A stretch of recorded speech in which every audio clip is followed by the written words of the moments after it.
નમસ્તે બાળકો, આપણે આગલા વિડીયોમાં પૂર્ણાંક સંખ્યાઓ વિશે શીખી ગયા. સંખ્યા રેખાની મદદથી સરવાળા અને બાદબાકી કેવી રીતે કરવાના એ વિશે માહિતી મેળવી. આજે આપણે તમારી ગણિતની ચોપડીમાં જે સ્વાધ્યાય 1.1 પાના નંબર 4 ઉપર આપેલું છે એ સ્વાધ્યાયના દાખલા કેવી રીતે ગણવાના એના દાખલા હું તમને 1 થી 2 દાખલા ગણીને સમજાવીશ. તો તમે સહેજ ધ્યાનથી જોજો અને એ પ્રમાણે બીજા દાખલા ગણવાનો પ્રયત્ન કરજો. તમારી ગણિતની ચોપડીમાં સ્વાધ્યાય 1.1માં સૌથી પહેલો દાખલો આપેલો છે, જેમાં તમને લખેલું છે આપેલી સંખ્યા રેખા પર કોઈ એક દિવસના જુદા જુદા સ્થળોના તાપમાન ડિગ્રી સેલ્સિયસ વડે દર્શાવવામાં આવેલા છે. નીચે તમને એક સંખ્યા રેખા દોરીને આપી છે. એ સંખ્યા રેખા ઉપર તમને જુદા જુદા સ્થળો લખેલા છે: બેંગલુરુ, ઊટી, શિમલા, શ્રીનગર, લાહોલ સ્પીતિ. અને આ જે સ્થળો છે એના તાપમાન લખેલા નથી, પણ આપણે સંખ્યા રેખાની મદદથી શોધવાના છે.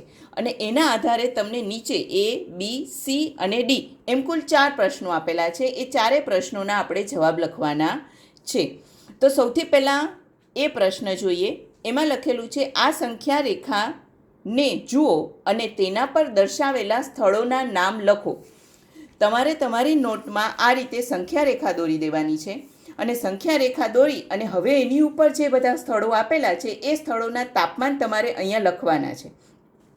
તો આપણે જોઈએ કે સૌથી પહેલું છે લાહોલ સ્પીતિ. તો લાહોલ સ્પીતિનું તાપમાન કેટલું છે જોવાનું છે. તો અહીંયા આપેલું છે સંખ્યા રેખા પર 0, પછી -5, એની વચ્ચે તમને 4 લીટા આપેલા છે, 1, 2, 3 અને 4. તો આ પહેલી લાઈન છે શેની હશે? 0 પછી કઈ બાજુ? ડાબી બાજુ પહેલો પૂર્ણાંક સંખ્યા કઈ આવે? તો -1.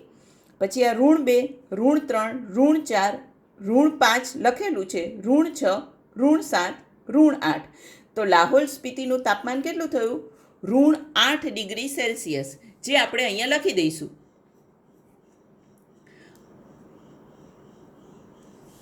પછી તમને આપેલું છે શ્રીનગર. તો 0 પછી બીજા કાપા ઉપર છે અને ડાબી બાજુ છે એટલે -1 અને -2. શ્રીનગરનું તાપમાન આવશે -2 ડિગ્રી સેલ્સિયસ. પછી શિમલાનું તાપમાન લખવાનું છે. શિમલાનું તાપમાન તો લખેલું જ આપેલું છે, 5 ડિગ્રી સેલ્સિયસ.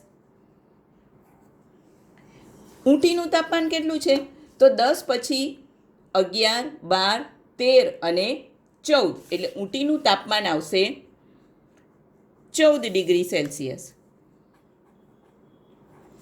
બેંગલુરુનું તાપમાન 20 પછી બીજો કાપો, 20 પછી પહેલો કાપો એટલે 21 અને બીજો કાપો એટલે 22, એટલે બેંગલુરુનું તાપમાન આવશે 22 ડિગ્રી સેલ્સિયસ. બી પ્રશ્ન તમને આપેલો છે. ઉપર આપેલા સ્થળોના તાપમાનમાં સૌથી ગરમ સ્થળ અને સૌથી ઠંડા સ્થળોના તાપમાનમાં શું તફાવત છે? હવે અહીંયા તમને તફાવત એટલે ખબર હોવી જોઈએ. તફાવત એટલે બાદબાકી. તો આપણે સૌથી ગરમ અને સૌથી ઠંડુ સ્થળ શોધીએ.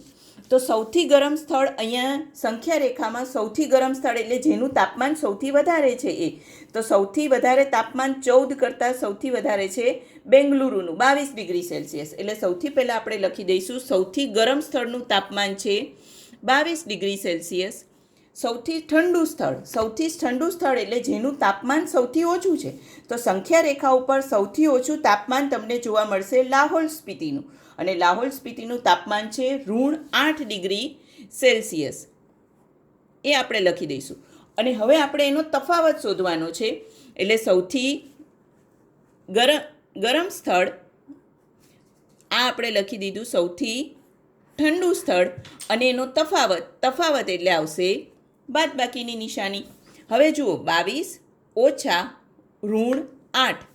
તમને મેં આગળ કીધું હતું કે બે બાદબાકીની નિશાની બાજુમાં હોય તો એ સરવાળાની નિશાનીમાં ફેરવાઈ જાય. એટલે અહીંયા આવશે 22 + 8, અને 22 + 8નો સરવાળો કરી અને અહીંયા તમારે એનો જવાબ લખવાનો છે. એ તમારું થશે સૌથી ગરમ સ્થળ અને સૌથી ઠંડા સ્થળ વચ્ચેનો તફાવત. સી પ્રશ્ન તમને આપેલો છે. લાહોલ સ્પીતિ અને શ્રીનગરના તાપમાનમાં શું તફાવત છે? તો એ પ્રશ્નને આપણે જોઈએ. લાહોલ સ્પીતિનું તાપમાન કેટલું છે? અહીંયા આપણે બાજુમાં લખ્યું હતું, -8 ડિગ્રી સેલ્સિયસ. અને શ્રીનગરનું તાપમાન પણ આપણે લખેલું છે, -2 ડિગ્રી સેલ્સિયસ. આ બંનેના તાપમાનનો આપણે તફાવત શોધવાનો છે. તો આપણે અહીંયા એનો દાખલો ગણીશું. -8 ડિગ્રી લાહોલ સ્પીતિનું તાપમાન, શ્રીનગરનું તાપમાન છે -2 ડિગ્રી અને તફાવત એટલે બાદબાકીની નિશાની. શું થશે? -8, 2 બાદબાકીની નિશાની બાજુમાં છે, સરવાળાની નિશાનીમાં ફેરવાય જાય, બાજુમાં આવશે 2. હવે આ દાખલાને તમે ધ્યાનથી જુઓ. આપણે એક ઋણ નિશાની હોય અને એક ધન નિશાની હોય તો હંમેશા શું કરીએ છીએ? બાદબાકી. તો 8માંથી 2 જશે તો કેટલા રહેશે? 6 ડિગ્રી સેલ્સિયસ. તો લાહોલ સ્પીતિ અને શ્રીનગરના તાપમાનમાં તફાવત કેટલો આવ્યો? 6 ડિગ્રી સેલ્સિયસનો. ડી પ્રશ્ન તમને આપેલો છે. શું આપણે કહી શકીએ કે શ્રીનગર અને શિમલાનું સંયુક્ત તાપમાન શિમલાના તાપમાન કરતાં ઓછું છે? શું તે શ્રીનગરના તાપમાન કરતાં પણ ઓછું છે? અહીંયા આપણને 3 પ્રશ્નો આપેલા છે. શ્રીનગર અને શિમલાનું સંયુક્ત તાપમાન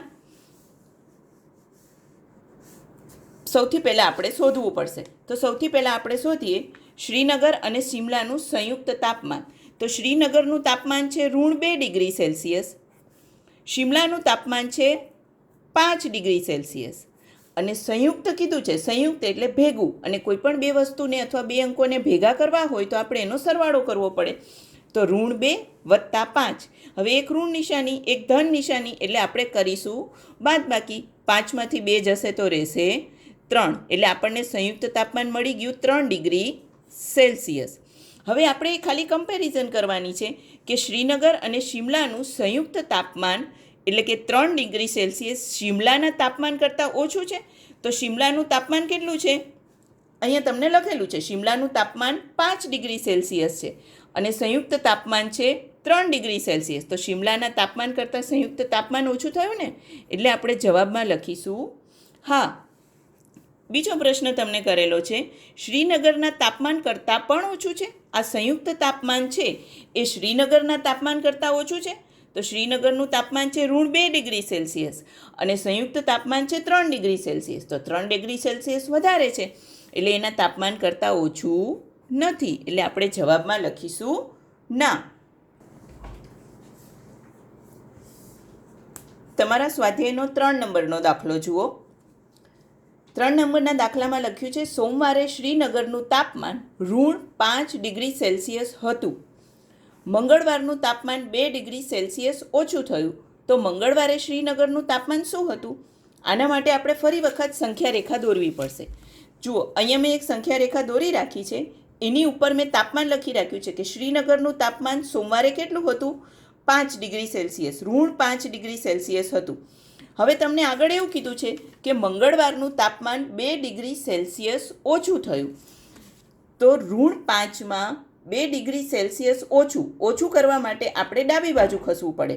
તો -5થી 2 ડિગ્રી સેલ્સિયસ ડાબી બાજુ ખસીએ તો -5થી -6 અને -7. એટલે મંગળવારનું તાપમાન શું થશે? -7 ડિગ્રી સેલ્સિયસ. એવી જ રીતે તમને આગળ પ્રશ્ન પૂછેલો છે. બુધવારે તાપમાન 4 ડિગ્રી સેલ્સિયસ વધી ગયું. તો આ દિવસે તાપમાન કેટલું હતું? હવે બુધવારનું તાપમાન, મંગળવારનું તાપમાન હતું 7 ડિગ્રી સેલ્સિયસ. હવે એમાંથી 4 ડિગ્રી સેલ્સિયસ તાપમાન વધી ગયું એટલે તમારે સંખ્યા રેખા ઉપર જમણી બાજુ ખસવું પડે. તો 7થી 4 એકમ જમણી બાજુ ખસીએ તો 1, 2, 3 અને 4. શું જવાબ મળ્યો? -3. તો બુધવારનું તાપમાન કેટલું હશે? -3 ડિગ્રી સેલ્સિયસ. આ જ રીતે સ્વાધ્યાયના બાકીના દાખલા તમારે સંખ્યા રેખા દોરીને સમજીને કરવાના છે.